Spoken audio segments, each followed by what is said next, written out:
Hey, Brian from SnakeBytes here. I've said it for a long time. I think blue-tongued skinks are the future of reptile keeping, certainly in America. So down here in Australia, the show is going to be all about blue-tongued skinks. You're watching SnakeBytes.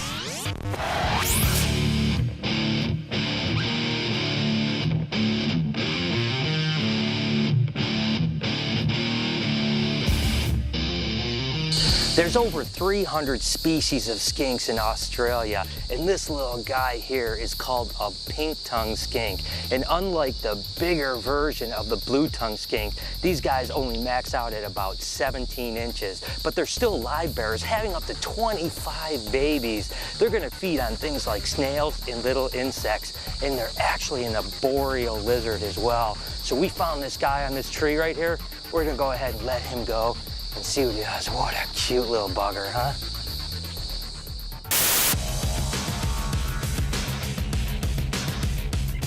Which country do blue-tongued skinks not occur in? A, the Philippines, B, Indonesia, C, New Guinea. Go ahead and answer down below in the comments and check back later in the show to see if you have the right answer.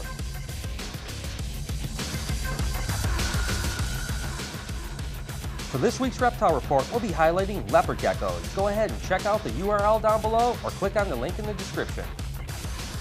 I've been saying for quite some time that blue-tongued skinks and their mutations may be the real next push in herpetoculture just because they're so amazing, and now there's some beautiful paint jobs out there. My first trip to Oz, I saw my first hypermelanistic or black blue-tongued skink. Now there's albinos, and Joe Ball's been doing some amazing things crossing these together. Now he's actually bred the hypermelanistic to albino and has double hets now. Now this animal here happens to be gravid, and he hopes that a double het hypermelanistic amelanistic may be the father. So down the road we may actually see pretty much almost a white blue-tongued skink. It's going to be truly awesome.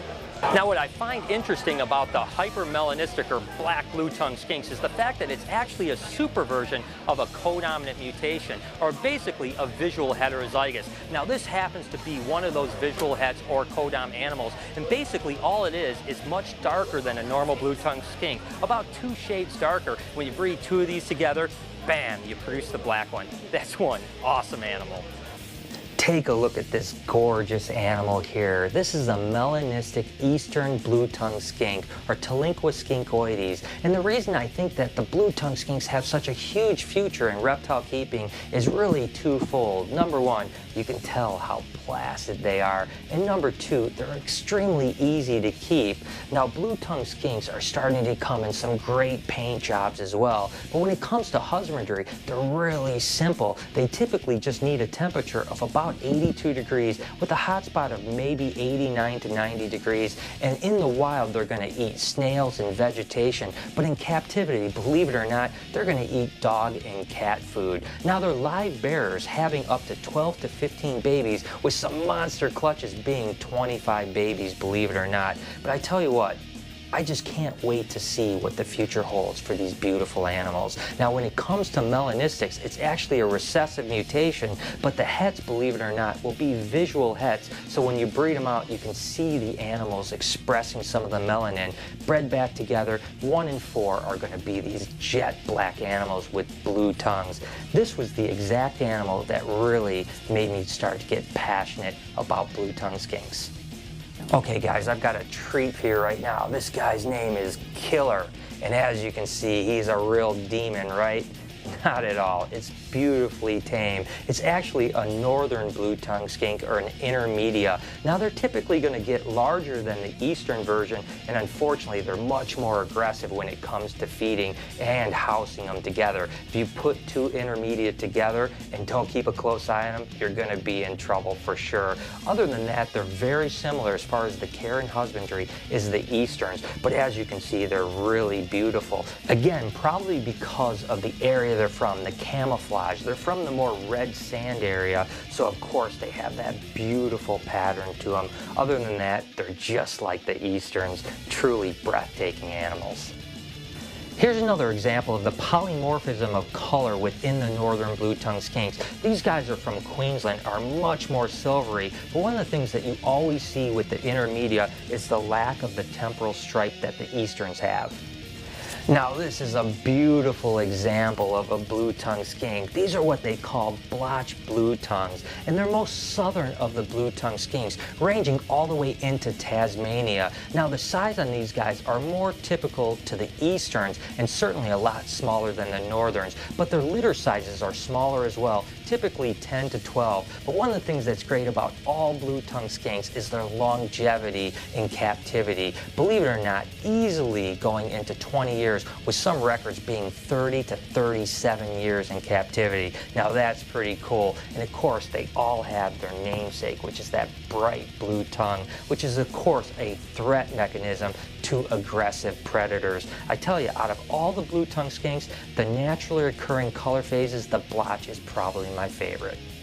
Now this is one amazing animal here. They call them hypo-northern blue-tongued skinks. Again, these are an intermediate, but what's interesting about these guys is that they seem to range in a specific locality. Now sometimes you'll see a mutation that ranges into a locality and the entire population tends to be that mutation. So it's going to be interesting to see if this hypo is actually recessive or codominant, or if it's a locality polygenic trait. Regardless, this is one amazing animal. So this isn't technically a blue-tongued skink, but certainly a very close cousin. It's a shingleback skink. Now these are endemic to west of the Great Divide and like it much more arid. They don't do well in humidity at all, but there's some things about these guys that are really spectacular, not to mention they're beautiful creatures on their own right. But I find it really interesting that they have all this fat storage in the back where they almost look like they have two heads. Again, that's a natural way to avoid predation. Now what's also interesting about these guys is, believe it or not, they're the most romantic of the lizard species. They find a mate and they mate for life. That's pretty cool, isn't it? And they have really small litters, only 2 to 4 babies. I tell you what, although they might not be a blue-tongued skink, they certainly are just as cool, if not cooler.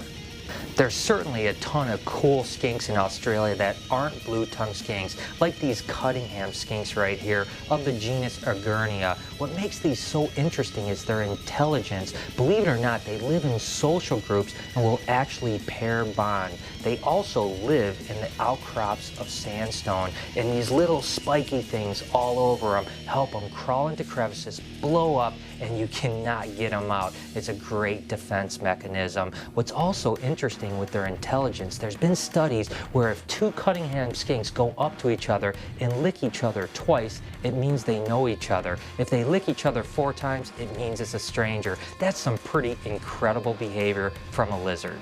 Here's 2 more Agurnia that may look just alike but are actually quite different animals. This is a Gidgee skink and this is a Hosmeri. Now the Hosmeri range from Queensland all the way up into the Northern Territory. They're going to primarily live in rock outcroppings and only have about 3 babies, but much like the Cunningham, both of these species are going to live in social group. Now the Gidgee skinks will range all the way from the west part of New South Wales all the way over to WA. They're going to live in the woodlands, the bush, and the rocky outcrops. They'll have about 8 babies, which is quite a bit more than the Hosmeri, but you can see they both have those telltale spiky tails. Again, that's used for predation when they climb into the crevices, blow themselves up, and they're almost impossible to get out. And I can tell you with handling them, they're pretty prickly as well, but they're super cool animals.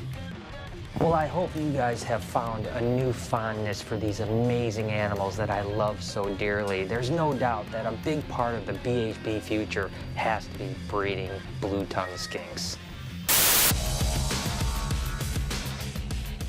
Which country do blue-tongued skinks not occur in? If you said A, the Philippines, you're 100% correct. Good job.